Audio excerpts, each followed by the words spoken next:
Today is Saturday, November 4th, 2023.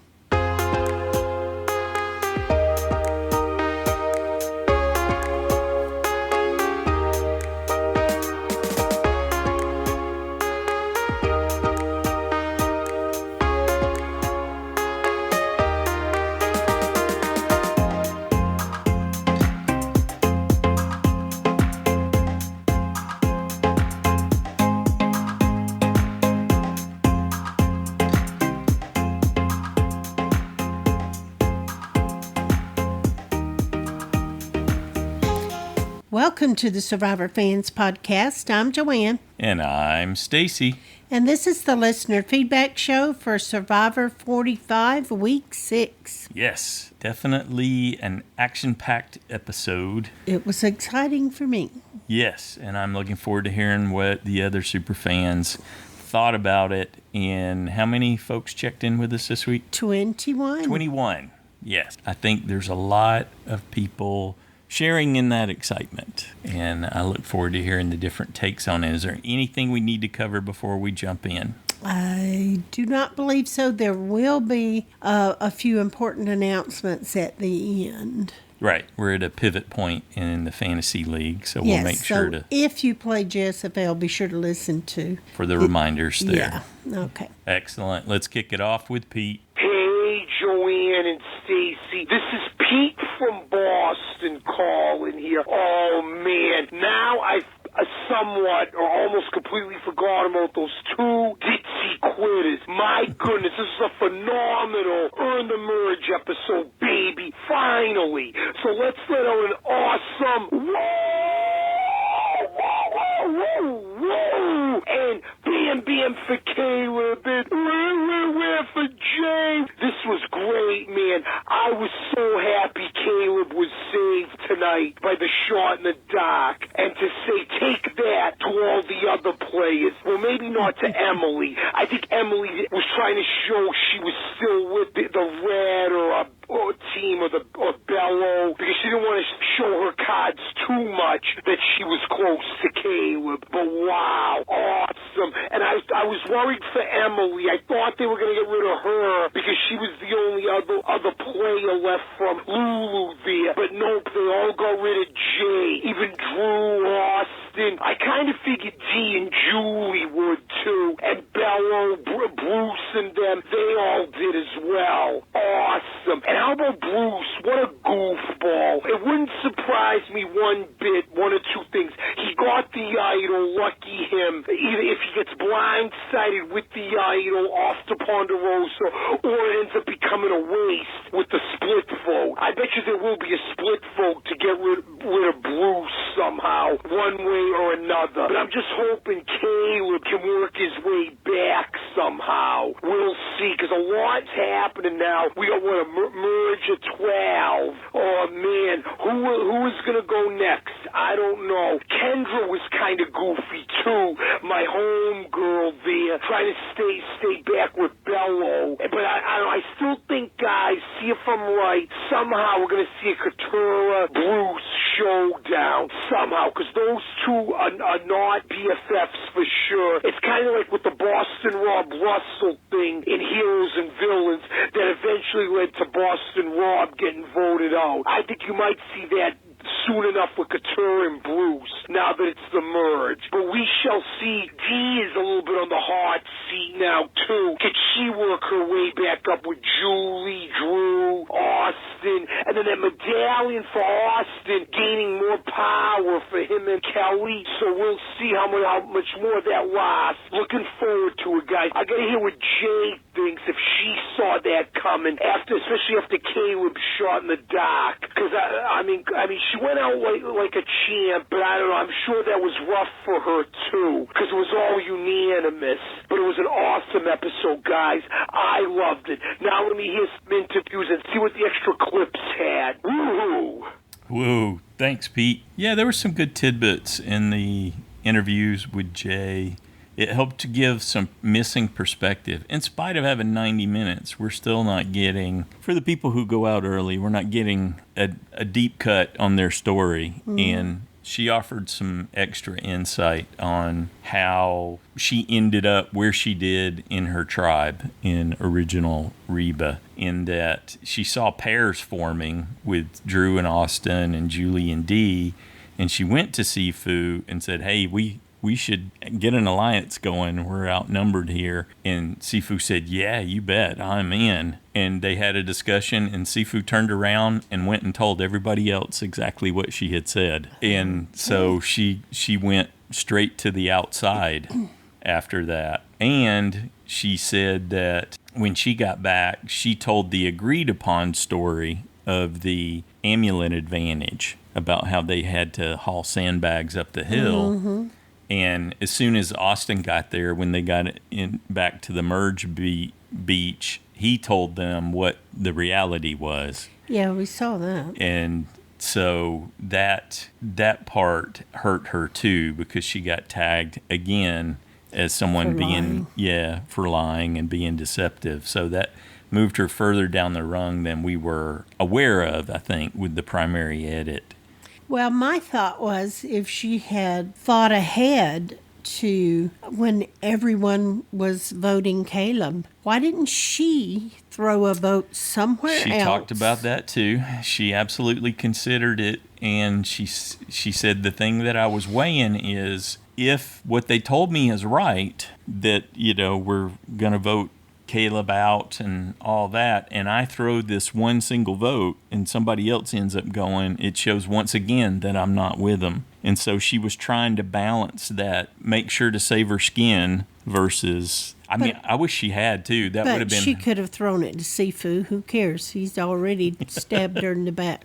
Or done something super strategic that would have thrown a wrench in that tight four, which is thrown one D's way and then zip, she's gone. So that would have been quite the thing. Yeah, she said she had been thinking about a lot of it. She was still really good with her experience and all that, but she had considered those angles in the game, and she was trying to be part of an alliance, and so she didn't want to look like a renegade going off the script there.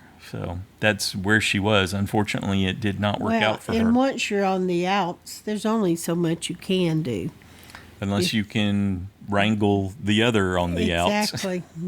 So, which is part of what they were worried about her. And Caleb fed right into that narrative. He had picked up on it earlier to say, oh, she's a strategic threat. I may be a social threat, but she's strategic. Well, you could tell as soon as it was Caleb, she was... Or her head was down, yeah. She said she knew that things weren't going well. Thanks, Pete. Next up, we got a call from Chrstiana. Hi, Joanne and Stacy. This is Chrstiana from Massachusetts calling in with my feedback for the week. And I have so many things to say, but I'm going to start with Caleb does not count. Oh, what an epic moment. And negating 11 votes, or 12 votes. No, 11, because one person didn't vote. 11 votes is wild. It's definitely records, more than Wentworth. Caleb just read the whole situation super well. I think he was throwing anything at the wall to see what sticks. He was willing to throw literally anyone under the bus right then and there because he knew he was going home. And one thing that I realized was statistically, it actually was very wise for him to use this shot in the dark. Granted, it was quite literally his only shot, and that's what it's for. But he had a 1 in 6 shot since there was 6 people who didn't have immunity. And then if you wait and he hadn't using it in subsequent weeks, you'd have a less statistical likelihood of being successful until there are 6 people left in the game, because next week it's going to be a 1 in 12 shot and then 1 in 11, so on and so forth. If I remember correctly, he can only use 1 for the whole season, so that's his, unless they change that rule or Correct. I'm forgetting. I love that Emily warned him. I don't think it's a problem that she voted against him. I think it was purely self-preservation in the statistical likelihood that he was going to go home and that she could then show that she was loyal to the people who were still there. And then I have a lot to say about Jay. I think that she was right in how she was describing Caleb to the rest of the tribe.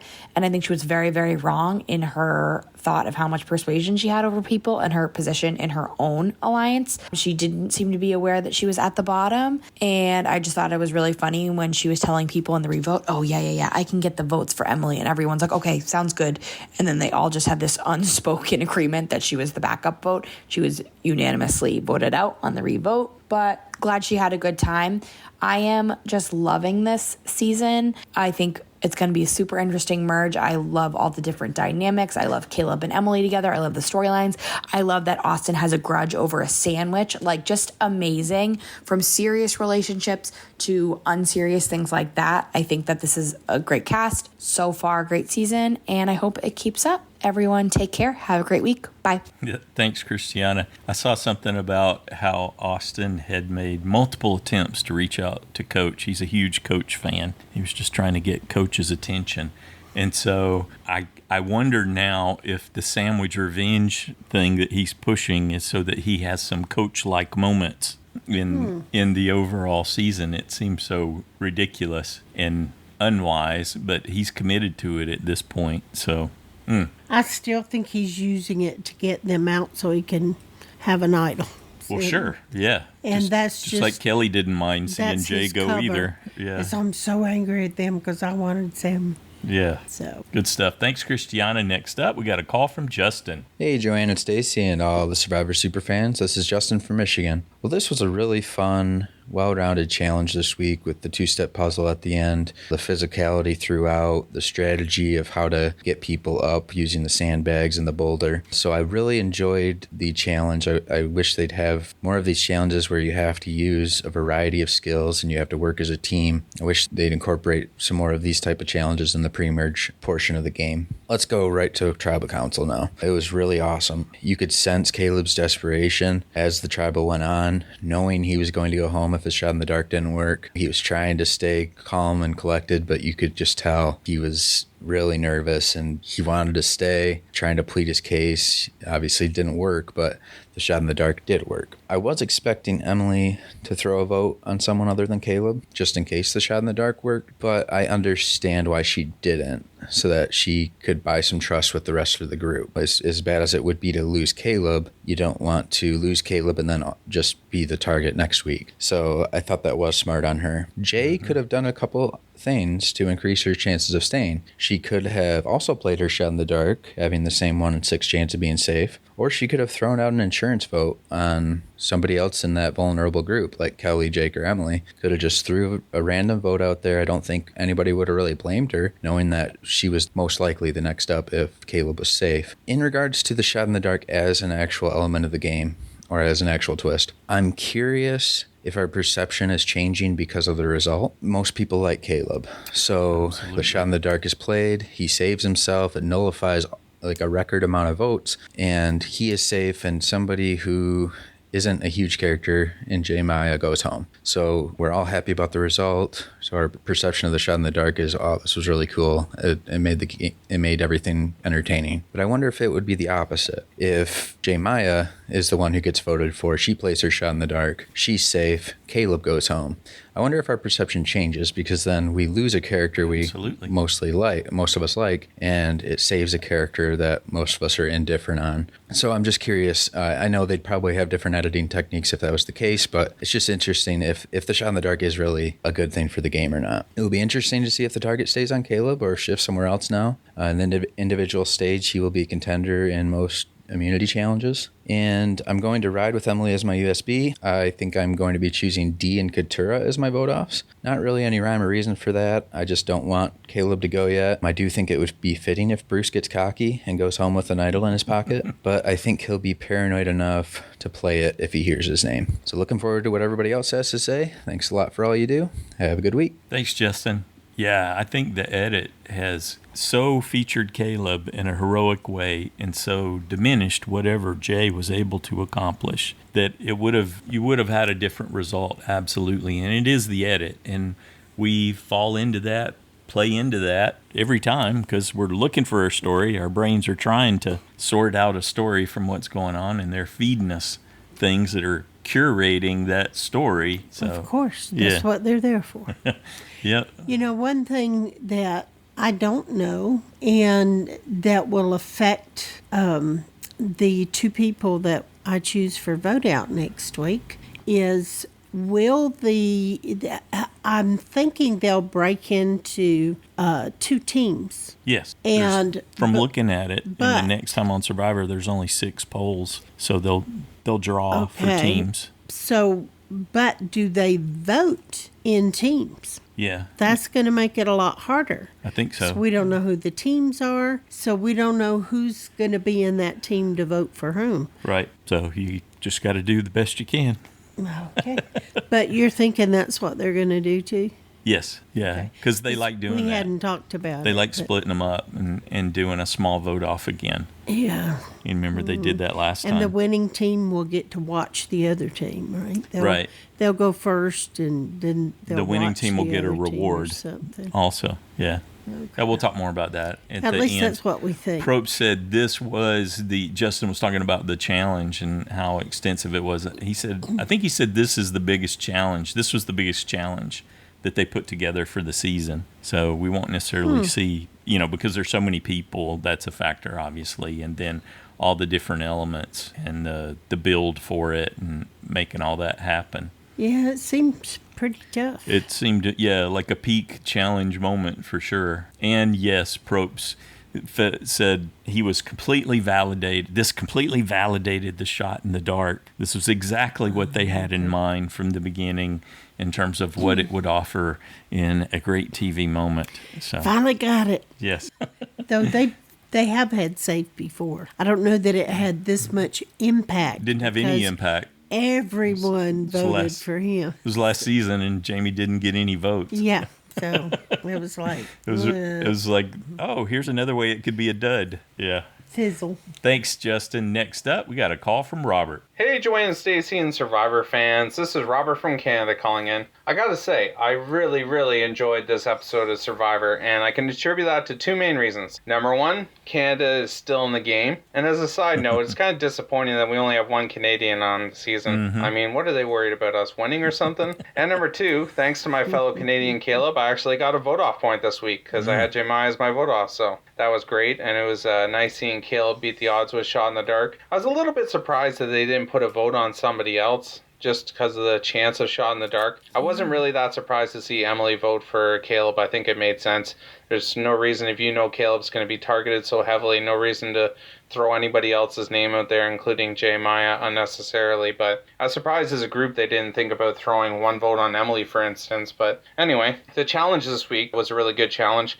As soon as the tribe split happened, I knew I had a good chance of getting a vote-off point just because of how stacked the other tribe was. And I gotta say, even though people think Canadians are really nice, and that's kind of a stereotype, which I think is true, I don't think people would think I'm very nice when if they saw me cheering for the mud in the net when Jemai was stuck under there. I was really excited cheering for her to stay stuck there the whole challenge. So that wasn't very nice, but I love the stick bug scene this episode. I thought it was such a funny contrast between the stick bug and Drew in his confessional, so that was really good work on the editors. Kendra, I don't know about you guys, has started to drive me nuts with her facial expressions, and I really wish her name would come up just so I could put her as my vote off, but that doesn't really seem to be happening. My USB Austin sitting in a pretty good position in the game. I'll definitely keep him as my 24-point USB, and him and Kelly are obviously both acutely aware of the fact with Jemai gone, if they can get rid of one another, they can power their amulet into a full idol. Now, I don't think that's something that's going to come up right away. I think that'd be really hard considering neither of them have even had their name come up, but I think in a couple weeks we might see them kind of gun for each other, citing each other as a threat in the game, but again, not right away. So who do I think is going to be vulnerable next week? I think Caleb obviously is in a precarious position in the game, but considering they took their best shot with no backup plan and they didn't get him, I can't see them going right back to that. So I think somebody like Bruce could go home, or maybe Sifu, considering Bruce has an idol and I think Bruce knows he's not in a great position. I could see him getting a read on that. So maybe somebody like Sifu would be an easy vote out that everybody could agree on. So I'll probably put Sifu as my vote out next week. That's it for me, and I look forward to hearing everyone else's predictions, and you guys just take care. Thanks, Robert. Though you would think, well, Caleb no longer has a shot in the dark, so... Yes, I think Caleb has to win immunity, otherwise he gets targeted again immediately. So it's a slightly different look at that. And likewise, Kelly could get busted for not telling her alliance the truth about that amulet. So that could undermine her station in the game too. Guys don't always do as good hanging on to those poles as the women do. Correct. But Caleb's tall, he's got long legs. maybe he can wrap around it and have a good, long legs, long arms. Maybe he can manage to hold on longer than Maybe. most. Part of that just depends on who he's going against. Well, he's got a lot of motivation, though. He does. He does for sure. After the last tribal, it's like, By your rationale, Drew's going to win whatever group he's in. well, he is. He is lightweight. He could possibly, but I don't think he's got the same motivation. He doesn't have the same motivation, and he also has big feet, which that challenge is notoriously hard on people with bigger feet. Good stuff. Thanks, Robert. Next up, we got a call from Rebecca. Hello, Joanne and Stacy and all our survivor friends and family. This is Rebecca from Northern California with my feedback. I had Bruce going out this week after much contemplation because I just couldn't stand his shenanigans and his mugging. And oh my God, Bruce, you're not a survivor celebrity. You're not a celebrity. There's no way in God's green earth that a guy who is on Survivor for 11 hours is a celebrity. But now I see you think you are, and that is why you're doing this whole, you're not an uncle, you're not a father, you're acting like the Godfather, like Godfather Bruce, everybody will do what I say. And I see it's getting on everybody else's nerves, but it's getting on my nerves as a viewer. So I picked him to go out, and of course, he gets an idol in the first, 30 seconds of the game. And then he's on the winning team of the Murgatory. And I was like, all right, well, I guess Bruce isn't going out. I almost picked J. Maya. It was between the two of them for me because I figured it was going to be one or the other. And then, lo and behold, it was J. Maya. I had Caleb safe because I was playing bold like Stacy again. And I said, I don't think Caleb's going to go. But what an exciting nail biter when you realize everyone's going to vote for him. So I'm watching it in my kitchen Thursday morning, drinking my coffee, and they get to, he's going to play his shot in the dark.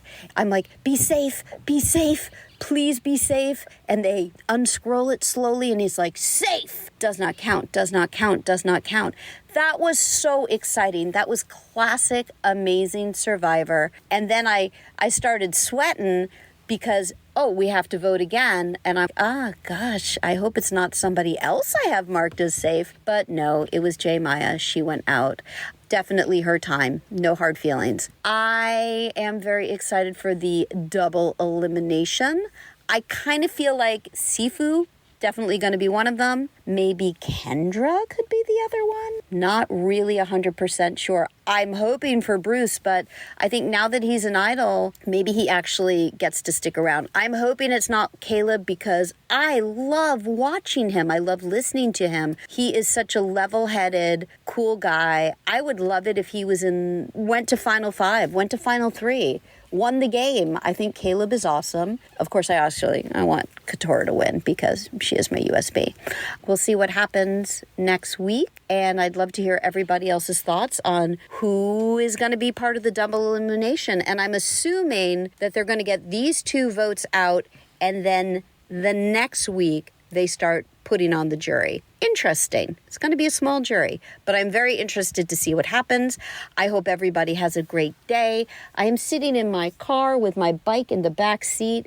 I'm going to go ride on a beautiful, blue, pure 70-degree day in Napa. Everyone have a great day. Bye. Thanks, Rebecca. Yeah, nice day in Northern California today. It's supposed to get up just shy of 80. Seems overcast right here now.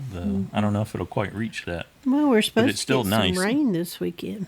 Yeah, hopefully not during her bike ride. Next up, we got a call from Rashmi. Hello, Joanne and Stacy and all my survivor friends. What a historical tribal that was, where the shot in the dark really worked. Well, last time I had predicted that J. Maya will go, and she did. I'm sorry about that now after watching the tribal, and Caleb, I just didn't like the way he spoke about her, and he spoke at the tribal, and I think that is what led to everybody voting for him. And I don't think they're going to let him stay for long as well. He will be gone soon. The challenge, oh gosh, that was so good. And I did like the two-prong puzzle at the end. that was good fun. Now, about food deprivation, I do agree with Joanne that it's really no fun to see them starving and one half is getting the food. And of course, when they don't have food, they don't think right. And we don't get the real, we don't really get to see real strategy. And I just don't like it. I'm not getting all that food. Now, talking about food, I'm a vegetarian, and no, I will not eat a sandwich in which you just pull the ham out, and I will not have meat curry where the meat has been taken out and I'll just have the potatoes and the gravy. So I can see where J. Maya is coming from, where she can't eat that. It's the same thing as people who have nut allergies. They can't have something which has had a little whiff of a nut in it. And I think at this stage, survivors should be providing vegetarian food if they know one of their players is vegetarian. So, well, that's what I think. So who knows? And also I noticed that the number of injuries the players have got is amazing. All the bumps and the scrapes and the scabs. But what I found was most interesting was Dee's lips. It seems that she's been stung by a bee or something's happening all over with those bumps on her lips. When she was talking, I was so distracted by her bumpy lips.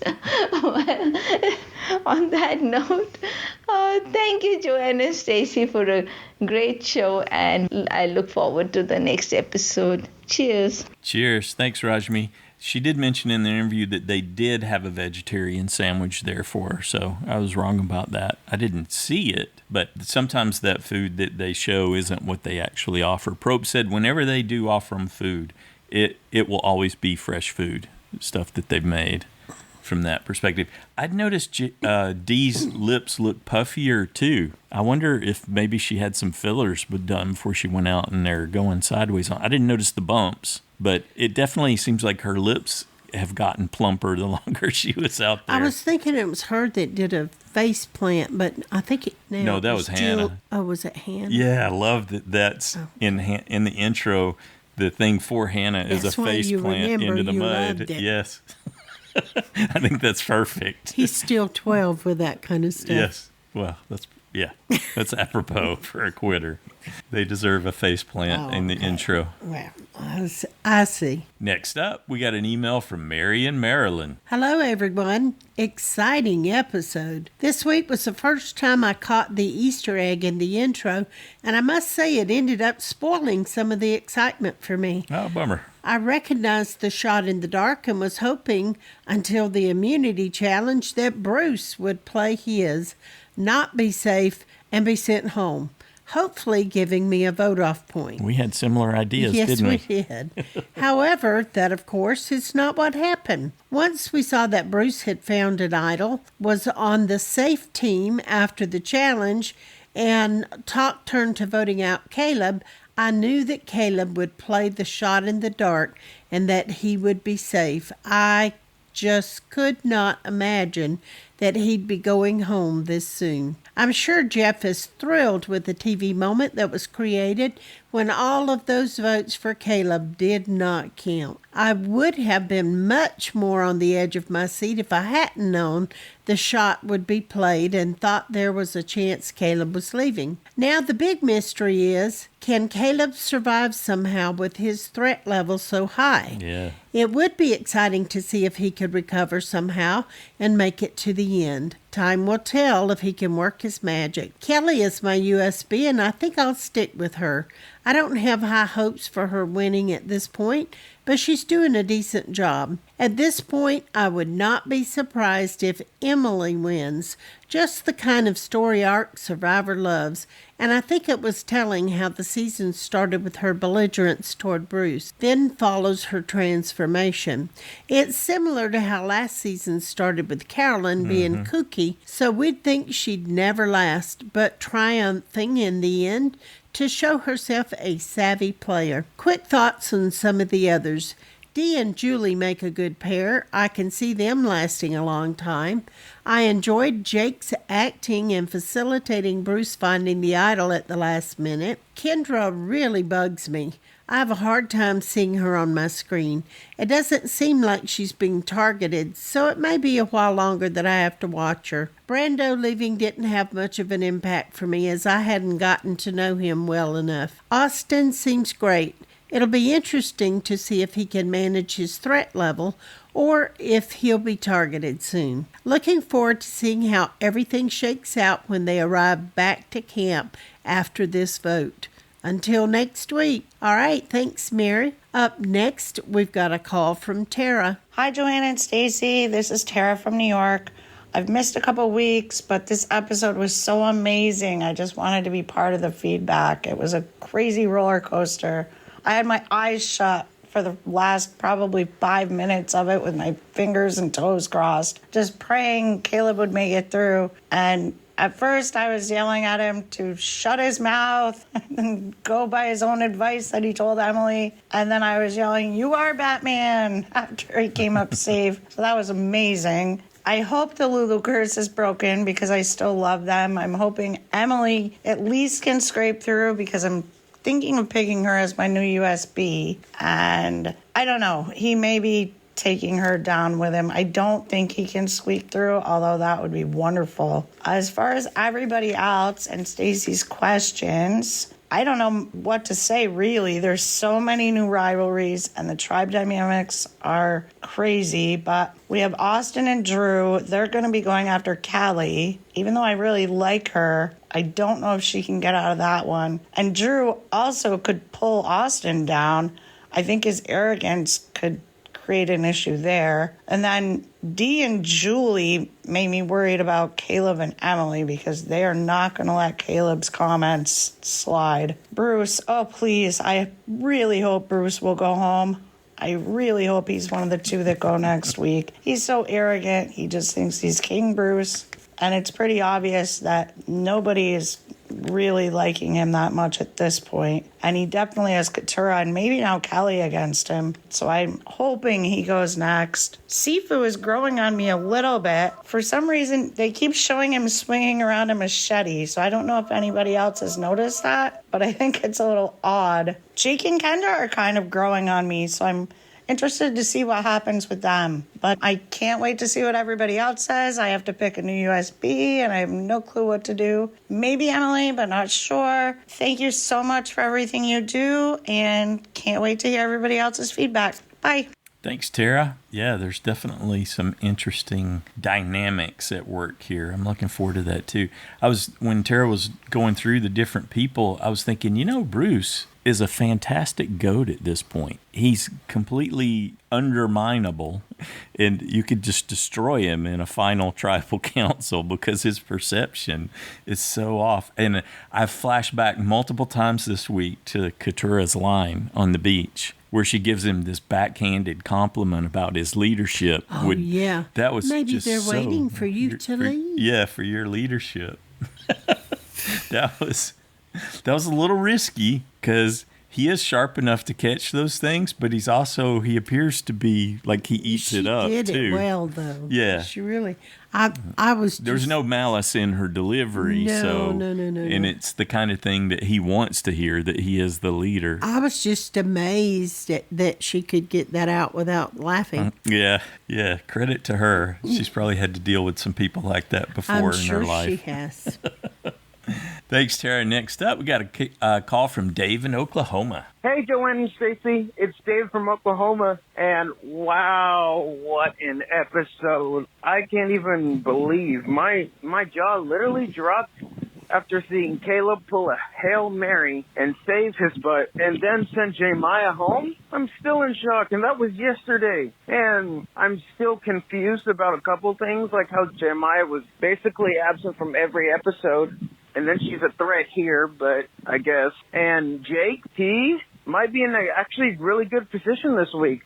I'm pretty proud of who I picked, and I think he might win the season, but I'm not sure. I think Emily has a better shot, and if I was to pick anyone going home this week, Caleb, maybe Bruce, because I don't think he has the awareness to tell when to use an idol or not, and I don't really see anyone else going home. But if Jake does disarm Dee, he better not let her know, or else she will come swinging for him. And she's honestly my red team pick for the winner. And Drew would get on my nerves, mainly because he would seem so arrogant, and he's not even having fun, and he's just godfathering the whole season.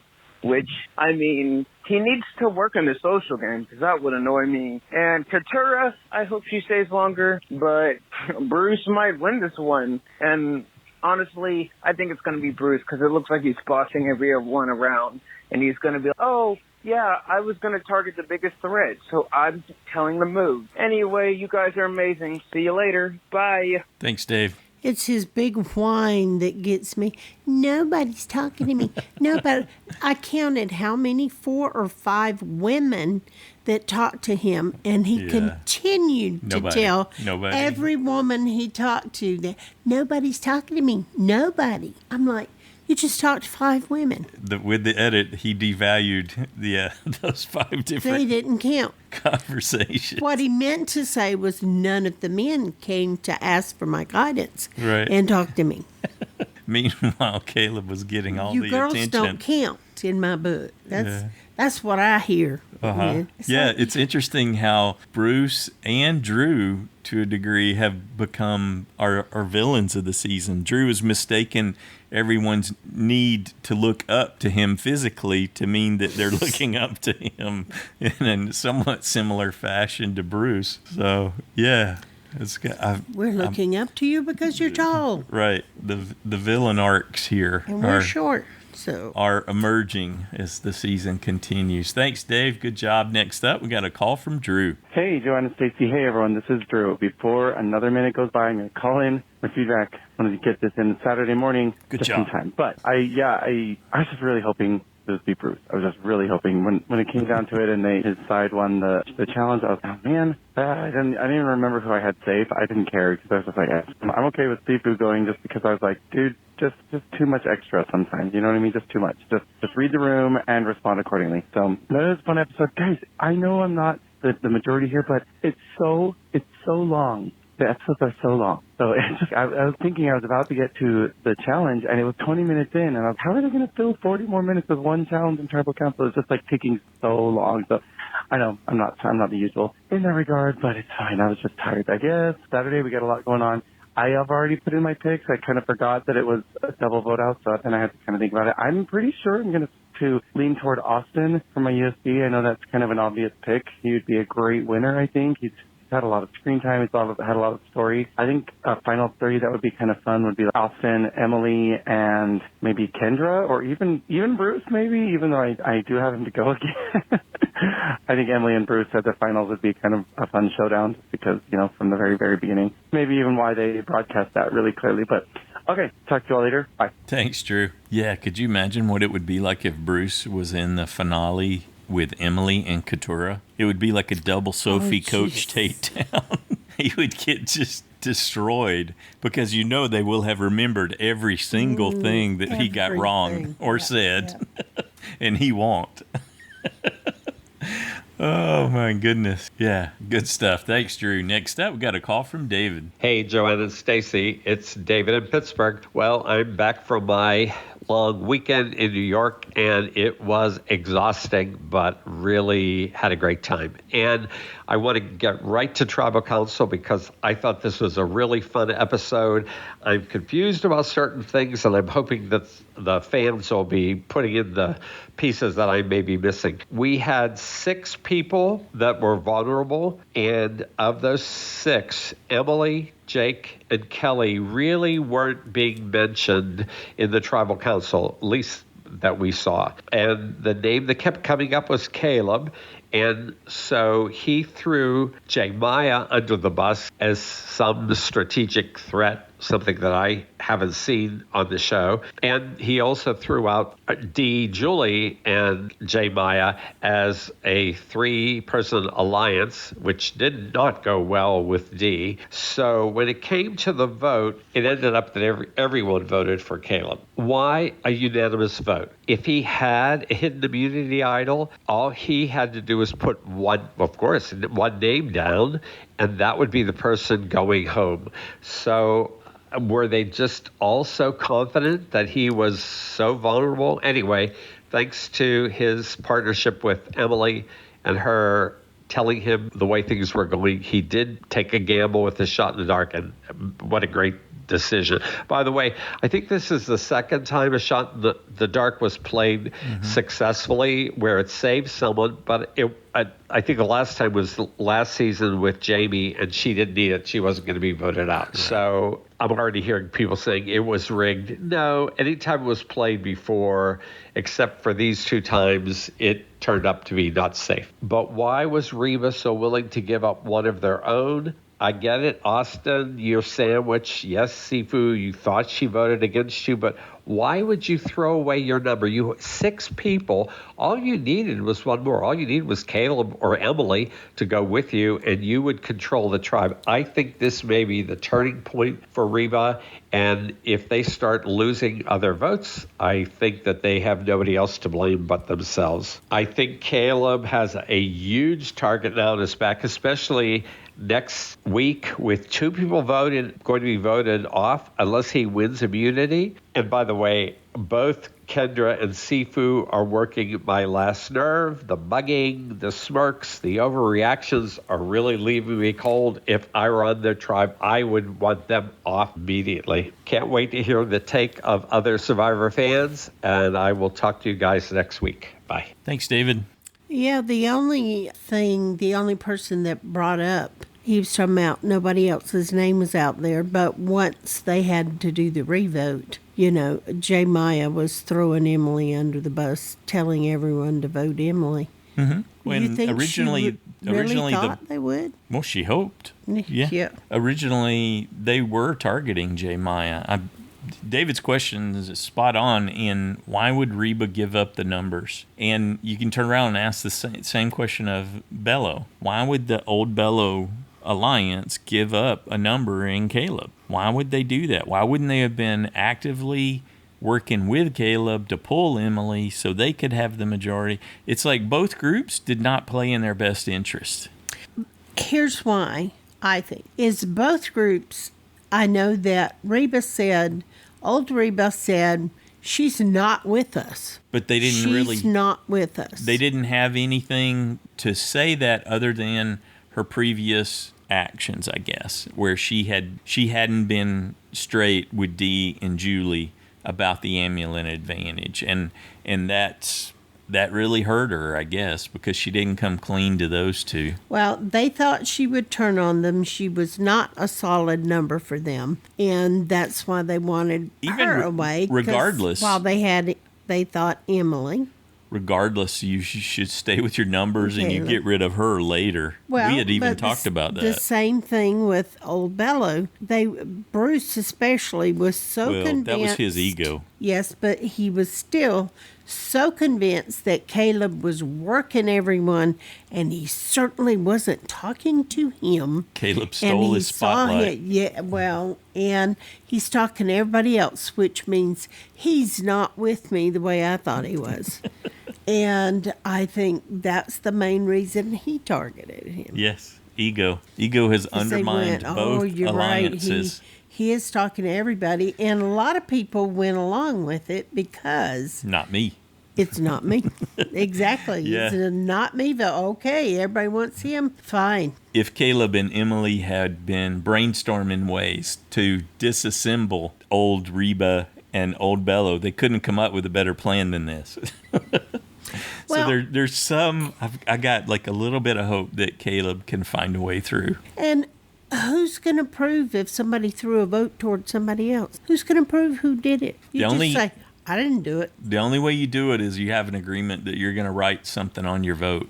You're going to add an extra symbol, something like that. That's how you can try to defend against that. if you're thinking about it ahead of time. You But just I don't say, think "Oh, that's I forgot to write with the my symbol." Brando vote. I don't think that was going on. I think they were just playing into he wanted some pizza kind of thing. But those kind of symbols like that something that identifies your vote is one way of managing that. Good stuff. Thanks, David. Next up, we got a call from Parker. Hey, it's Parker from Indiana, and today, November 1st, when I'm recording this, is my birthday. Happy birthday. I got a big gift tonight from Survivor. It would have been a really great gift if Jeff finally did away with the Earn the Merge thing, and everybody got a merge feast. Everybody earned it because they made the freaking merge. But, other than that, what an episode!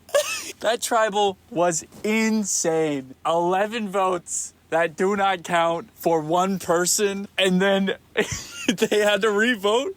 That is iconic. Amazing. The only time Shot in the Dark has given anything to us. Like, it's worked like once or twice, I think, but like, that's the only time that it's like actually provided any form of entertainment to Survivor.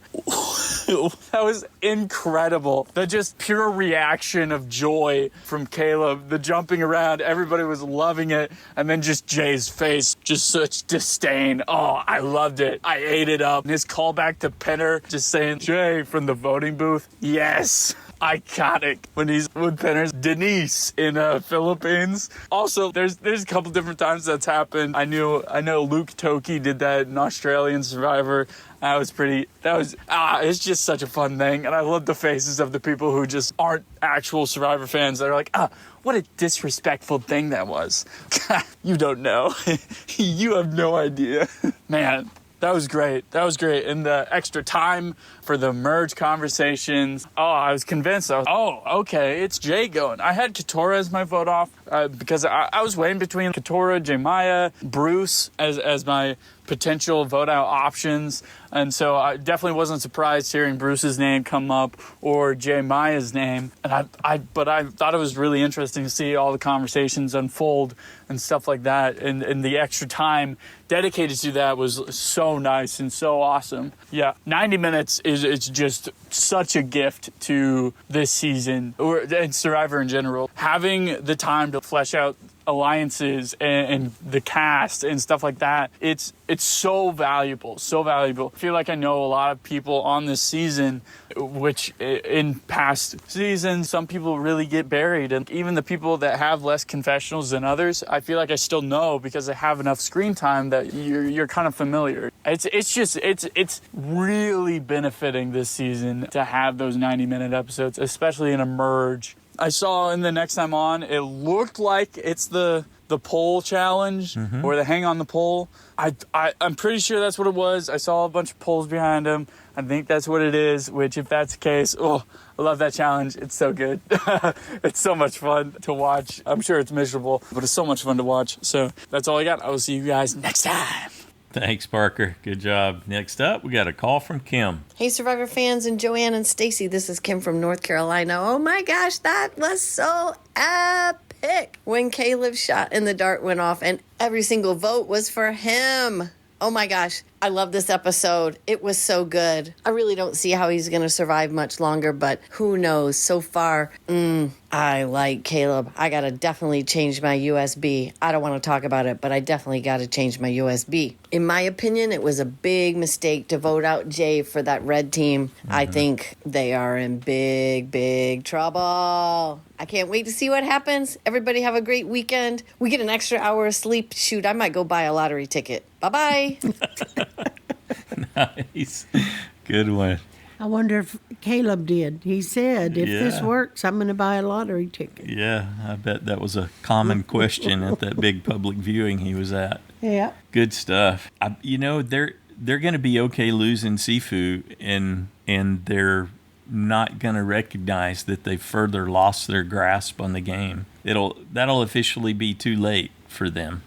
I think Drew has been trying to point that out, but nobody cared. They didn't trust her. They didn't want her there. Oh, you're talking about Jay? Yeah. Mm-hmm. Yeah. I'm just thinking that they're going to be okay losing one more out of their original alliance because they hadn't valued Sifu. Not that he gave them a lot of reason to, but they're going to be that much further in the hole. They're going to realize how much harder that turning that 4 into something's going to be. Well, I think they feel like Emily's solid, and she just proved herself because she voted for Caleb. Right. So she's with them.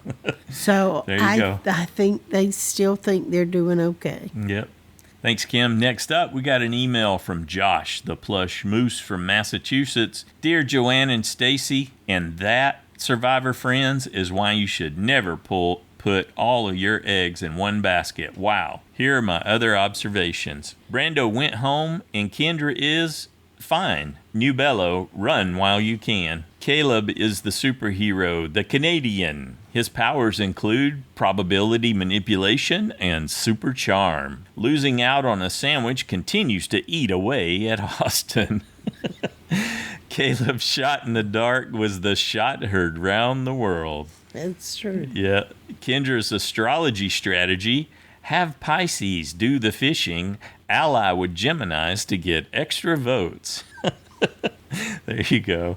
There was an extra scene with her, and it was all about how she leveraged her astrology connections with people. She was really working the room with the whole astrology angle, and I thought, well, son of a gun, I completely dismissed her for that, as I often do.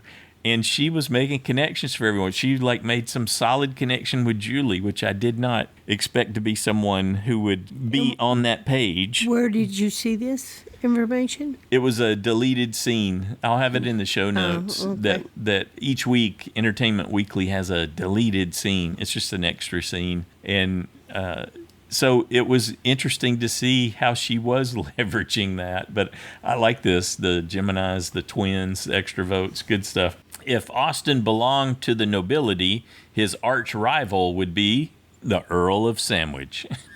Just because Red struggled with the sandbags doesn't mean they sandbagged the challenge. Drew wants to make love to butter. Survivor will need to move to a later time slot or Paramount Plus. Note to future players, owning someone else's move may make you the target's target. Survivor's selling a countdown timer. It goes off just after you finish whatever you're doing. Jake is Bruce's wingman. He's also the ringleader. The tribes had 10 minutes to pack. The last time I moved, it took me 10 months to pack. Yeah, no doubt. That's something that we're in for, I'm sure. Bruce wants to blow up people's games. Hopefully that won't include his own. Remind me to never take Kendra to a seafood restaurant when she's hungry.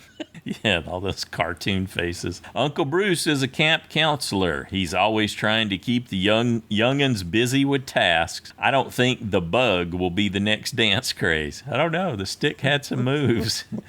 Nobody talks to Bruce. It's his cheesy humor, and the cheese stands alone. The immunity challenge was big, beautiful, complex, and worthy of this episode. Indeed. Bruce's gameplay is archaic. He also propels his car by running barefoot. Nice Flintstones reference. I can totally see Bruce in the Flintstones. That's good. Bruce's Fred. Huh? Yeah. Survivor really needs to bring back schoolyard picks when selecting challenge teams. Yeah, that would just adds that extra bite to the whole thing, doesn't it? Sifu looked like a kangaroo when he bounced down the challenge net. He did have a good butt bounce going on that. The Merge Feast is now a Merge Meal. In a few years, it'll be Cheetos and Mountain Dew. I love Jake's one-word description of going to tribal for the first time. Reba had Jay's back to stab. On Survivor, there's bad, and there's you need to play your shot in the dark bad. Caleb went door to door selling himself, only to have those doors slammed in his face. Drew sounded like he spoke from experience when he said he felt like a nerd at a frat party. Yeah, for sure. That did have a flashback feel to it. Emily and Bruce say their beef is squashed. Put it between slices of bread and Austin will eat it. Kendra has voices in her head. They read her horoscope to her. Kelly's not afraid of big dudes, but big dudes should be afraid of her. Emily says they need to save their tushies. I guess aquadumps are hard on the systems. Maybe Sifu asked Katura how to spell her name so he could write it correctly at Final Tribal. That's it. The biggest strategic threats may have been Caleb or Jay, but the tallest one is Drew. Austin wants to fully power up his amulet. He thinks he'll get an idol and a sandwich. During Tribal, there was talk of home runs and strikeouts, but Caleb stole home. There you go. That's a winner right there. Jay's inner little kid was happy, but her outer adult was bummed. I wonder who'll be the first to mention the Culpepper math of 11 votes from 12 people. Stacy can relax on his podcast. Jeff spoiled that there are no more quits this season. Indeed, he confirmed that this week. No more quitters. Yay. Next time, the Reba-Bello war is coming. Jake wants to leave and 2 people go home. Does Caleb have a shot of surviving the episode? Anyway, that's it for me for now. Thanks, Joanne and Stacy, for all you do. I can't wait to hear what the other fans have to say. Stay safe, everybody. Thanks, Josh. That was brilliant. Enjoyed it. And he is down a shot in the dark. So unless somebody gives theirs to him, which is allowed. It is? Mm-hmm. He will not have one. Wouldn't that be something if he gets to double on that? If Emily's... Man, she could She's do already that. proved she's willing to give it away. She was the first one to barter it. She set a new standard there. Thanks, Josh. Next up, we got a call from Marla. Hi, Joanne and Stacy. Hi, Survivor friends. This is Marla. I hope you're all doing well. I'm really enjoying this season, and this week's episode was great. Unfortunately, I had J. Maya safe this week. A bold pick? ? Anyway, now it's time to pick my USB, and it's just weeks away from when I'm going to have to do that thing where you have someone for your vote out, but you also have to have them safe because you're out of picks. So this is what I think I'm going to do. I'm going to pick my USB and put them safe, also put them down for their vote out, and hopefully get the 2 points for first on jury. That's about the best I can do right now. Joanne and Stacy, thanks for all you do. I hope you all have a wonderful week, and I'll talk to you next time. Bye. All right. Thanks, Marla. Good job. Next up, we got a call from Brandon. Hey there, Joanne and Stacy. It's Brandon from Indiana. Apologies for missing a few weeks of feedback. I've really enjoyed listening to the podcast and still hearing what you guys thought and what everyone else thought with feedback episodes. Just have made terrible timing in trying to get my feedback recorded in time. So this week, I am making an effort to do it just shortly after I watched the episode. Just finished it about 30 minutes ago, and wow, what fun that episode of Survivor was. I don't know about the long-term viability of Caleb now. I hope. I'm rooting for him, but man, I just feel like if you've got that many people ready to vote against you just because you got one away, unless you find an idol and can start bending your way through things, or Rick Devinsing your way through things. I don't know who gets credit for doing all the idol stuff there anymore, but it just really surprised me that was how it played out. I was surprised at how quickly Kendra and Bruce were able to put the target on Caleb and take it away from Jay when Reba was like just asking to take some of their numbers away from themselves and give Bello a better chance. Yeah. I thought the challenge was really cool. It did seem, once the random selection of players was announced, that it was a little off balance as far as being fair or not, but I enjoyed watching it, and I thought that even the losing tribe, they fought really hard, and they weren't that far behind. They weren't real close, but they weren't so far behind that it was embarrassing, in my opinion. By the time that Jay went, I was glad to see her go. I am bummed that her game played out the way that it did. It just seemed like her tribe either never gave her a chance, or she did something early on that we kind of didn't see that just put them against it. I don't know if it was just because the 4 came together so quickly, but it just seemed like Sifu, I understood why people would be maybe a little annoyed by him at times, think he plays a little bit too hard, maybe we're ready to get rid of him. The Sifu dislike on the Reba tribe, I understood. I never understood the Jay stuff. It was just like, we just threw Jay in with Sifu just because, I don't know, I guess she wasn't there when the 4 happened on accident. So just thought that was kind of curious that the Red tribe ready to just give up a number, and even with that, Bruce says, we got to get rid of Caleb. It's got to be him. And for him to end up having seemingly that much power in order to convince people, I mean, obviously other people were helping to convince people, but it just is so odd the way that the story is playing out, where it almost seems like you guys had been saying, where it's like they're playing Bruce as this kind of fool king, I guess, but at the same time, that was who he wanted to go, and he got all those votes to go against him.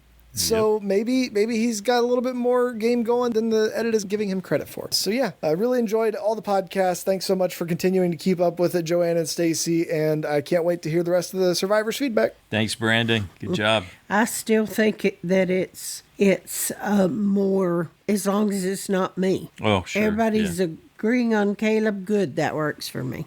Yeah, and if the Fool King thinks he called it, that's fine. That's fine. Let him have it. Yeah, good deal. Next up, we got a call from Bianca-n-Haydn. Hey, Joanne and Stacey and Survivor fans. I'm Bianca. And I'm Hayden. And we're from Adelaide, South Australia. Sorry, I have COVID at the moment, so I'm not going to be talking much. Yeah, how 2020 of him. But hopefully next week he'll be talking more. Yes. So yeah, hey, we've been super fans since the pandemic. Just kidding. We've loved Survivor since day one. True super fans. And this is our first time leaving feedback. We've just been a bit too nervous beforehand. And we've been listening to your podcast since season 39. And in the off seasons, we love rewatching previous seasons like True Nerds and listening to your podcast. As you've been told many times before, listening to the podcast and playing JSFL, it just adds so much more to the Survivor experience. And we really look forward to listening to your banter each week. We especially love hearing Stacey cracking up as you try to get through Josh the Plush Moose's dad jokes. Yes. You just have the most infectious laugh. It's awesome. Just a quick question. As we've been listening to the old seasons, we've really enjoyed the interviews you used to do with the voted out castaways. And we're just wondering when you stopped doing it and why, because you just did such a great job. It's a shame you no longer do that. Anyway, enough about that. Back to this episode, which was really fun. Loving the 90 minutes. We haven't really seen anyone playing a strong strategic game at this stage. No one is standing out as a really ticking all the boxes, amazing player. And this week is a tough one. We've got to decide on our USBs. I have Caleb still, and I'm going to stick with him. I'm not sure. I don't know if he can make it all the way, but I've still got to decide. What about you? You had? I had Brando, so I have to change, and I think I'm going to go with Sifu. Yeah, right. Maybe. Sifu has no game. He's just like a nothing character. Yeah. Yeah, I'm not sure. Maybe I have to think about it. Yeah. Julie seems to be doing well. Like, she's doing good for the stereotypical mature lady, but she's got to make a few more moves and not just go along with D. But she's got herself in a good position. Quickly, that stick insect like dancing was awesome. Enjoyed that? I enjoyed that. That tickled me. I would have been there singing and dancing as well. So I'd have been standing out in the rain with Drew. Being Napoleon Dynamite. Yes. Oh my gosh, he looks so much like him. And we just wanted to finally just say hi, and we promise next week we'll get into the nitty gritty. And yeah, just thanks so much for everything you do and putting out our favourite podcast each week. We really look forward to it. So we'll chat to you next time. Okay, see ya. Bye. Well, welcome to both of you, and we hope, Hayden, that you feel better real soon. Yeah, get over that. Although, keep the deep voice. That was totally working there. Good stuff. So why do we not do interviews anymore? So I think it comes down to numbers. That was my takeaway. Is that it? We've never tried to build a huge audience, a huge following. We're here, we're doing it, we're enjoying it. Yeah. But we're like niche. We're had small. Lots and lots of opportunities and people trying to get us to come on their shows and do this and we never want to do any of that. Yeah, and we just we're like, nope, just want to do our thing. We're fine being fans with you, the other fans. We don't want to advertise. We don't want to do any of that stuff. Yeah, you know, we just wanted to keep control of everything, and so we don't have a big pool when it comes to numbers. And CBS was they were going through a process where they were cutting, they were changing how they were handling the interviews, and they wanted they were media cutting that had expenses. Numbers. Yeah, I think we think anyway. Because we were asked, so we gave them our numbers, and then we that was the end of our, Yeah, our because interview they approached opportunity. us initially. Yeah. They're like, hey, you guys really talk a lot. We were doing They 2 didn't and say 3 that. hour shows back then. Yeah, that's true. We did get and, that feedback. Didn't Yeah, we? that was just like, wow, you guys talk a lot. And it's like, give us a call. We're like, is this for real? They're like, would you be interested in doing interviews? I think I had reached out to see if we could get access to the pictures. To the pictures, yes. Yeah, so I could provide some extra And you media. included a link to our podcast, Yeah, and that's when and they- the lady, the publicity person at the time, went, listened, and said, "Hey, call me. Would you be interested in doing Yeah, would you be interested in doing this?" And we were like, "Yes." And then it was, we had to how do you do that? Google, how do you do an interview? Yeah. We don't know how to do an interview. So, but I actually we just reached kinda out did to- it the way we wanted. So. I reached out to Dalton Ross. I reached out to a local entertainment media guy here in our area, and nobody got back to me. So I ended up finding this guy. I think he's a professor out of Canada. Anyway, I found a reference for how to do it, and we ended up following his advice, and it worked really well. I can't remember the guy's name, but he gave some great examples of what, like the interviewers that put themselves in the starring role, that they feature themselves. His advice boiled down to like, be a window, get out of the way, ask open questions, don't ask yes no questions and all that. And we tried very, very hard to never let our own feelings enter into that. Let this be their opportunity to tell us what they wanted to tell us. Which sometimes involved coaching sessions from Joanne before we got on the phone with someone. You're not asking this question. Sometimes you can't even say it out loud. I got cut out of the interview altogether. So, and that worked. So that all worked. If you couldn't control yourself, then yes, that's true. Yeah. Yeah, because, he's a little slow to let go of things enough. We had a lot of fun. It was a great run. It was. And we're just super grateful to have had the opportunity. That's very nice of you. I appreciate your It compliments. was a lot of work. Yeah. But glad you have enjoyed those. I'm glad we did have the opportunity to do those. Yes, that was very fun. It was a wonderful thing. We take everything they gave us. They gave us a lot, and we appreciate it. Yeah, so lots and lots of gratitude. It is what it is, and we enjoyed it very much. We just don't have the pull that they were looking for at the time. So there it is. That's what you believe. Yes. And they never really said so. Yeah, they didn't come right out and say that. But if they ask for your numbers and then they pass on you, that's kind of telling you. So yeah. So there you are. So sorry. That's right. They did sorry, ask about kids. our numbers. You're not talking to a giant audience. Well, I think the people who come here know that. At the video stuff that we posted, a lot of that, and most people listen to us audio, not the video stuff, and they were looking at the videos and going, "Oh, like our YouTube counts." You don't have very many people watching. Right, that's true. And it's like, well, that's because most of ours are audio. Yeah. But anyway, didn't matter. We All didn't. right. We just said we accept whatever. Right. So. Moving on. So it goes. But thank you. Thank you. We're still here, still having fun, and we're glad that you guys found us and contributed. We look forward to more. Next up, we got a call from Jade-n-Christine. Hi, Joanne and Stacey. This is Jade. And Christine. From Hawaii. Aloha. But oh my God, what a good episode, right? Oh, that's so great. Yes, that challenge was crazy. It was massive. I actually kind of thought Red would win just because I thought they would be better at the puzzle, but they didn't even get a chance to do the puzzle. No, unfortunately, really it was the muscle that won that one again. But I just hate it when they're all muddy, and then they went to eat their food, and they're covered with mud. Their hands, they're stuffing. It was just so gross. Like I could barely listen to. Wash your hands. Yes, just wash your hands in the ocean real quick. Exactly. In fact, it's Drew. Yeah. She was still dirty at the tribal council. It's like he is missing some home training.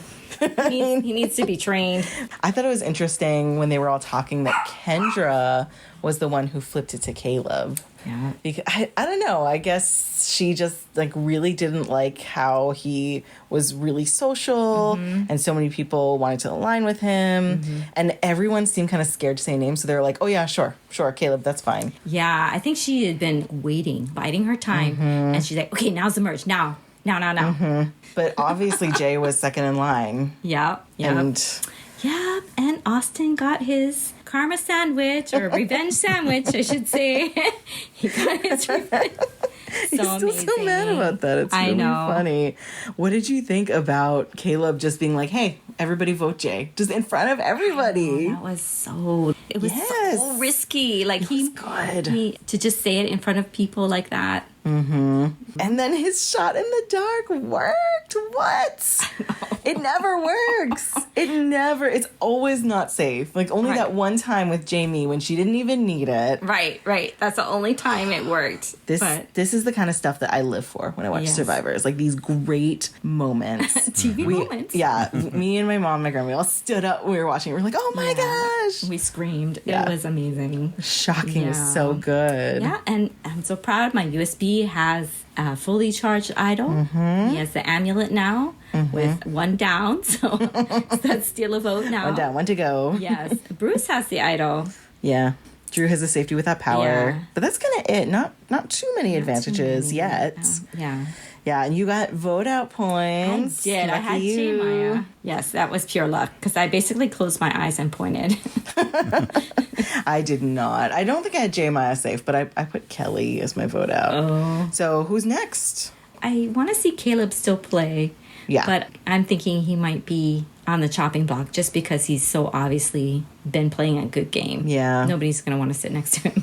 Yeah, I don't know how he could swing it unless he got some good allies on his side. Maybe Katura could be an ally, but they need more people than just two. Yeah. Are you sticking with her? Or are you switching? No, I think I might switch to like Caleb or Austin. I don't know. Caleb, I don't know if he can make it because he's so high level, but Austin seems like he's in a good position. Yes, come to the side of Austin. I don't know about Katura. Yeah, I like cheering for her though. I think she's so funny. Yeah, great episode. Yeah, such a good episode. We look forward to hearing what everyone else has to say. Yes, thanks so much, guys. Excellent. Good point about Kendra, it being the one pointing out Caleb. But did she do it because she doesn't like Caleb? Or was that a shot at Emily? I don't know. Because she said she's going to get revenge on Emily. I think she was doing Bruce's bidding because she did check in with Bruce, and Bruce shared his displeasure about Caleb. So I suspect that was where it got hatched, and she was the one making the connection. Since Bruce didn't have any social agency from at least according to himself, and so she was the conduit to help kick that off. But Bruce really wanted it. I would bet they put that together, Kendra and Bruce. But didn't she bring it up at the feast, at the meal they had? Yeah, she did, that didn't was she? Before. No, maybe you're right. Yeah, maybe that was independent. Because, I mean, she probably wasn't ready to go straight for Emily. That would be so obvious. But she could still weaken Emily and hurt her by taking out the last other Lulu. Yeah, and no, so, good point. I like that. Yeah. I thought that was kind of maybe not a direct, but let's go this route, and it'll still hurt Emily. Yep, be the first step, the one punch and the 1-2. Yeah, that's what I was kind of thinking anyway. Maybe. Probst talked about the mud. He just loves the mud. And they were told not to wash it off for the feast. You know, Jade and Christine were talking about the mud and how muddy people were. We wondered that too when they came back. No, he's got this whole story in his head about what it signifies for the losers, what it signifies for the winners, and it's just to hear him tell it, it's like, your idea of storytelling is so broken. But anyway, that's why the mud is the way it is, because Probst is in love with the symbolism of the mud, and it's absolutely a TV moment for him. That's it's just gross. It's blood on the losers and it's armor on the winners, or I forget exactly what he said, but it's his busted idea of TV moments and storytelling. Yeah, but he's the one starving them too, so. Yep. All that's good. All that makes for great TV moments, according to him. Mm-hmm. Thanks, Jade-n-Christine. Next up, we got a call from Jeremiah. Hello, SFP crew. It's Jeremiah here, and wow, did we get a fantastic Mergatory episode. I bet you Pete from Boston belted out at least 3 or 4 woos on this one. Now, as I mentioned in the Facebook group, myself, my wife, Mike K, Christy, and Mark Shimply, a bunch of us from the SFP community went to Rob Cesternino's live viewing event on Wednesday night. So we got to watch it with 400 other Survivor fans, and let me tell you, that was electric. I mean, the crowd was going crazy, of course, when Caleb's shot in the dark came up safe, and we had 11 does not count votes, breaking a record. Wow. That was phenomenal. And let me tell you, what made it even weirder and more special is that pretty much most of this current cast was there watching it with us. So that was really wild, knowing that Caleb and Jeremiah, people, of course, that were affected by this, were in the room. Wow, it was fantastic.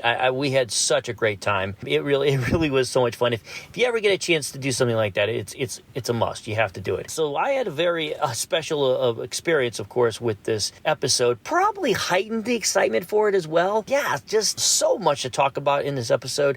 I would have time to break everything down. I mean, you have the obvious things like the terrible gameplay by Bruce, holy cow, and just those kind of decisions. This cast crew just really confused me sometimes, because there's a lot of times where they play really smart, and then you take for instance this particular situation where all 11 people decided to vote for Caleb. Mm-hmm. No one in the group, no one in the tight groups at least said, hey, shouldn't somebody throw a vote to someone else just in case he plays a shot in the dark? I don't know. Just seemed like kind of a miss there, but I guess they weren't too worried about it. They probably figured if he did play it, they would just re-vote like they did and pick out someone else they wanted. So, I don't know. I just thought it was kind of weird. But it's not like it was a bad decision. There's just many other things that you watch this crew and you think, that didn't seem that bright. So it was a great episode. And as far as what's coming up, I mean, obviously it does look like Caleb and Bruce are in trouble. One of those two is going home very soon. Will be my prediction probably for next week. Just need to figure out which one, I think. Leaning towards Bruce at the moment. And as far as your USB, I know everybody's wondering what to do there. Really, I think one of the Reba crew is going to win. That's what I'm leaning to right now. I think that's who's going to come out on top of this thing. And I would probably go D if I was switching. Now, of course, I got Kelly, and she's in a fantastic position. So there's no way I'm going to switch up for her. There's no reason to. So I'm going to keep mine. But if everybody's looking for a suggestion, that's my suggestion. All right, well, that's it for me. If anybody wants some more discussion about what happened at the viewing party, hit me up on Facebook. But otherwise, everyone take care. And until next time, this is Jeremiah from Southern California. Thanks, Jeremiah. Yeah, and thanks for sharing the videos and the pictures on Facebook. That was awesome. Yeah, that was exciting. I miss everybody down there. Mm-hmm. I think, like Hayden was saying, that Julie is definitely someone to consider. When you look at the merge, one way to look at it historically is to ask the question, who's under the radar at the merge? Who might have had a higher threat profile, but now they're going to get the benefit of the merge and fading into the background a little bit. And certainly Mama Julie fits that role. Dee's out in front. She's fine having attention on her, and she's going to speak out and challenge and all that, but you don't see Julie's that from just sitting Julie. back being quiet. And she's shown that she can absolutely be independent and vote on her own. And cutthroat if she wants to. She's been with and gone against Dee on the vote. So there is some argument for differentiating herself. I think Kelly's solidly in the middle. Kendra isn't invisible in the middle because she is so intent on having those look at me moments. Well, and Katura should be in the middle.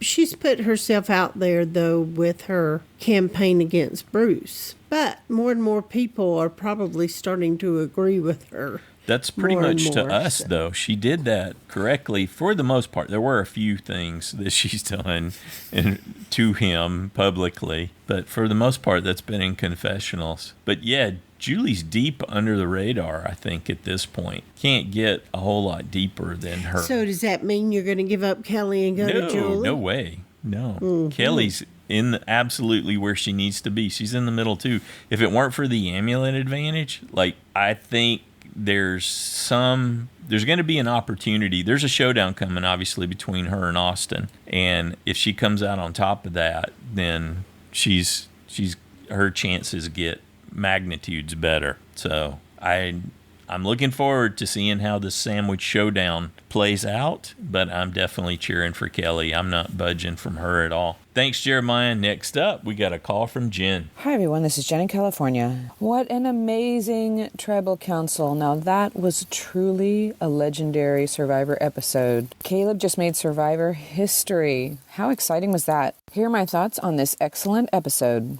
How funny would it have been if Bruce lost his vote with the Beware advantage and then had to leave the island without finding the idol? Would he have lost his vote for the rest of the game? And when Emily finally met Bruce, I don't know, she kind of thought he'd forgive and forget. I think she's found a formidable enemy in Bruce. I mean, I don't think Bruce has any power, but he's going to throw her name out a lot, and that's going to be tempting to the others. Austin wants revenge for his sandwich, and I think it's amazing. I would have wanted revenge for that sandwich, too, because I don't think that advantage that they got was an advantage at all. And you know how Survivor sometimes shows like a snake in the grass or a spider catching its prey and then show a player? Did they just compare Drew to a stick bug? And if they did, what does that mean? Because that's what I was thinking. They kept cutting to his confessional and then cutting to the stick bug and cutting back to him. Did that have meaning, or did they just find the dancing stick bug fascinating? I don't know. Am I looking for meaning where there is none? I don't know. Oh well. The immunity challenge was a great one. I would hate to participate in those muddy challenges. Getting my clothes dirty and then having to go jump in the ocean all the time to clean them would really be problematic for me. And those net slides that they use sometimes are so dangerous, I don't like them. Someone always gets injured on them. So no bueno on the net slide. But I loved the double puzzle at the end of this challenge. I love doing rebus puzzles or visual word games like that. And then, as always, strategizing with 13 players back at camp is a big hot mess. So let's just jump forward to Tribal Council, and Caleb is safe. That was so amazing. Wow. I should have trusted my path of least resistance intuition when I was making my picks, but I thought that Kelly was going to be voted out in a twist of fate. But oh well. For the third week in a row, I lost a safe point, and that's not because I'm playing bold, it's because I'm playing stupid. But moving forward, I think that Caleb and Emily are up against the 8-ball. The old Bello and Reba groups are valuing their original numbers and seeing them as easy votes. So we'll see if that continues. Caleb doesn't have any more shot in the dark, so if he doesn't win immunity or find an idol, I think he's in trouble. My USB is Julie, and she's still there, but I don't think she's tracking to win. She's in a good spot, but I think she's in a good spot to get to the end and get no votes. We'll see how that statement ages. So I haven't changed my USB pick yet, but I think I might change to Austin or D. I would hate to be the one who switches away from a winner, though, so we'll see if I switch or not. Maybe I'll just ride with Julie till the end just for fun. We'll see. But I think Austin is playing the best game. I think that Dee is doing well, but she's a tad too emotional, and that's drawing the notice of other players, i.e. Caleb. She felt called out during Tribal Council. I don't know. We'll see if she can hang in there. That's it for me. I can't wait to hear everyone else's thoughts. Till next week. Thanks, Jen. Good job. Next up, we got a call from Paul. Heidi-ho, neighbors. Paul, Louisiana here. Well, right off the bat, I have to say that these challenges are great. I'm not sure why they are standing out so much to me, but I'm really enjoying watching them play out. But now on to Caleb. I really thought I'd dislike him, but here and now, I think he's my favorite player. He's not faking as he goes along like I thought he would from his pre-game interviews. I mean, the guy actually comes through on all of it. He's a great all-around player with a social game that's so good that now it's come around 180 degrees to bite him in the butt. The fact that he was voted off unanimously and only saved by a shot in the dark proves how strong of a player he is. And interestingly enough, it appeared that everyone was amazed and thrilled, or maybe elated. I can't come up with the right word here, but they seemed to enjoy the fact that Caleb's parchment said safe. Well, everyone but Jemaya, who saw the writing on the wall. That said, though, Caleb is never going to make it to the end. He just won the lottery with the shot in the dark, and how many times can you pull a rabbit out of your hat, right? Well, certainly not until the end. I do want him to make the jury, though. I feel that he most certainly deserves a say in who should be the winner this season. Okay, I'm severely out of order here, but the Caleb part was the highlight of the show to me, and all I've been thinking about in the past few days. I do want to mention the merge, which, did shock me, because I really expected it to be a fake merge. I guess that trick is over with, though. Again, in this season, I do hate the fact that only half the players get the merge feast. Maybe if they gave the other players a car or something, I'd be better with that, but hey, how about maybe letting the players decide between the feast or what's behind curtain number 2? That might be interesting. Food or a spa day with a shower, perhaps? And why didn't the feast winners wash off before eating? I suspect that they were told not to, but it made me feel grimy. I mean, you wash your hands before you eat, right? And I hated to see a player that I thought I'd dislike leave. That player being Jemaya, of course. She sort of won me over. Why couldn't it have been Kendra, for the only reason being that she kinda, grosses me out? I hate saying that out loud, but she usually makes me feel uncomfortable when she's acting all Auntie Kendra. Which brings me to Uncle Bruce. He's the player that I thought I'd like, but in the end, I would have been kinda happy to see him get voted off. But that couldn't have happened because he was half of the tribe that was safe. And he got food, so hey, how about next season, the winners of the Merge Challenge decide if the tribe has immunity or gets a feast. Let's not reward them with 2 huge advantages. Make them pick one or the other. Okay, I'm all over the place here and so off track. So who's going to go next? I'm thinking Caleb. Maybe they'll give him a pass during the next tribal, but in my mind, there's no bigger target. You know, if it were my call, I'd pick Bruce. I think I might have said that. But when someone dodges a unanimous bullet, well, you just fire again, right?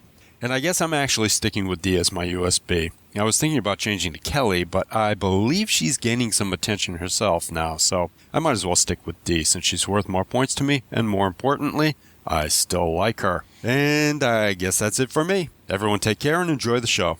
Bye. I like all the diversity we've got in terms of our choices and how we're reasoning it out. Well, lucky for you, Paul, it's a double vote off. You can choose Bruce and Caleb. Yeah. Totally. Okay, what do you feel about the episode overall now that we've heard what everyone had to say and you've looked at the interviews? No changes. I feel like I understand a little more why Jay got the edit that she did, because things just did not go her way. And sometimes that happens, that, like you had referenced in the recap, Survivor's not fair. And things did not break her way, and it just wasn't, she wasn't able to ever find her footing from what I can gather. And the fact that Sifu undermined her the way he did right out of the gate, it just set her, that's smart, I guess, on his part, because he clearly put her in the hot seat as, here's the option to be voted out if we go to tribal council. But I also don't know that it was any advantage to him whatsoever. He just didn't realize it. His inability to read the room is his number one disadvantage, though. He thinks he gets celebrated because he's the main character all the time. He's the lead singer in the band, or he's the Sifu, he's the master teaching Tai Chi and move hands and all that. So he just lacks the perspective of how he's potentially alienating himself in the process of mugging so hard. They trust him slightly better than Jemaya, but not by much. Well, and she reinforced it a couple times. She had plans that she shared with Sifu that he shared with them, which made them not value Jay. And then when she didn't give the true story, at least to Dee and Julie, about what was going on with the amulet advantage, that she did get it and that it has to power up, and then to have Austin come back and undermine her, and now she's got that liar tag on her. So that was hard for her to overcome, for sure. So I understand it more, thankfully, with her getting to share some of those things in the interviews. That certainly helped frame it better. But yeah, I hope this isn't the high point of the season, but it is Survivor history with 11 does not count. So yes, it is. we've got 2 quitters and we've got historic moment right now. And we've got some people capable of good gameplay, but like Jeremiah was saying, I keep scratching my head wondering what they're thinking from a strategic perspective. Ideally, it's generally straightforward in terms of grabbing the numbers and making sure that you maintain control. I think things are up in the air especially as we head into a double elimination. There's a chance that things kind of get blended after this goes down. It depends. There could be some big takedowns in this next episode. So there could be, some big surprises. What's going to happen, I think, is that like we were talking about initially, is that they're going to draw for teams, and then someone will win immunity in each of those groups, and then each of those groups of 6 will have to vote somebody out. And how are they going to do it to decide who the overall winners are? Because there's going to maybe the winners will choose who come with them. The winners out of each group of 6.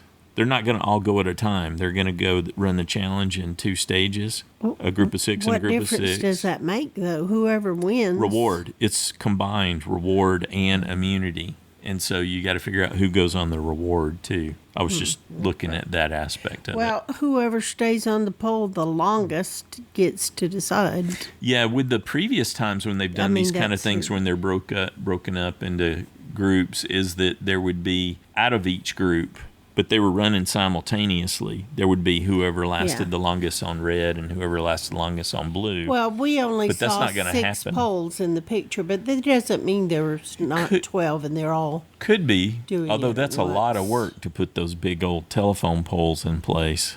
Yeah, well. So, maybe they will all go at the same time. That would be the easiest thing to do. That way, you're still competing.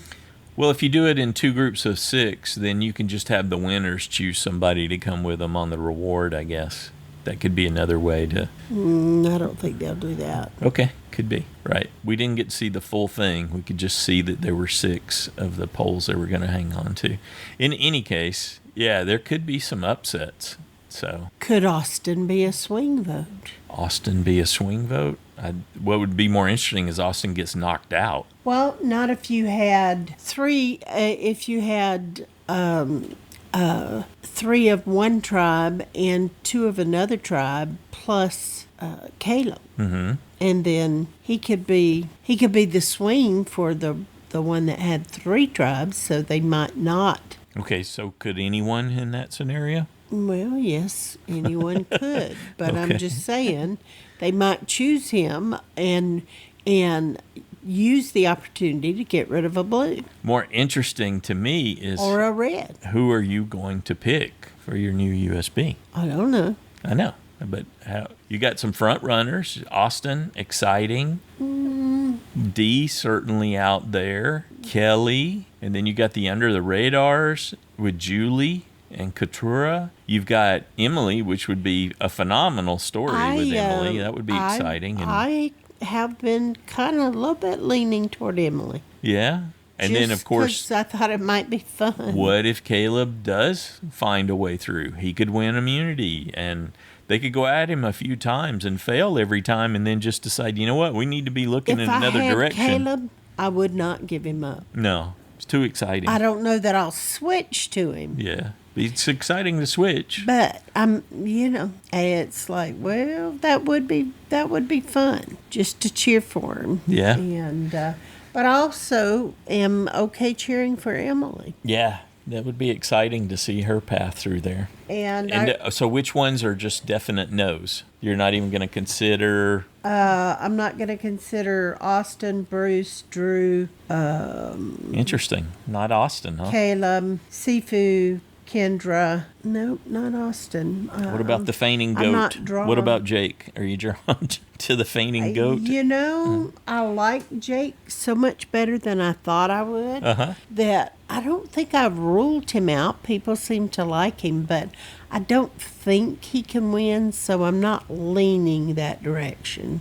But I wouldn't 100% rule him out like I would Sifu and Kendra and... Yeah, I'm anxious and curious to see how it plays out, how they're going to pick the two targets. And then, of course, is that going to be the jury? Are we going to have the small jury or the bigger jury? I think we'll have 9 as usual. Okay, so you think both of these eliminations are going to go to the jury? I do. All right, good stuff. Though they have done 8. Thanks to everybody who took the time to share your thoughts and predictions and insights. We really enjoyed it. We appreciate hearing from all of you. Also, a big thanks to Erica, Hazel, and Christy for your continued subscription donations. That goes towards our operating costs, and that helps a lot. Thank you so much for that. We appreciate your support. And if you play in JSFL, don't forget to make your Week 7 picks for 2 people voted off and 4 people who you think will still be safe at the end of the episode. Good luck with that. Now, this week is the only chance you will get this season to choose a new USB. If your USB has already been voted out of the game like mine, you can choose a new one for a possible 5-point bonus if that person wins. If your USB is still in the game and you can just do nothing and stay with them, or... Like me? Yes, like Stacy. With or Kelly.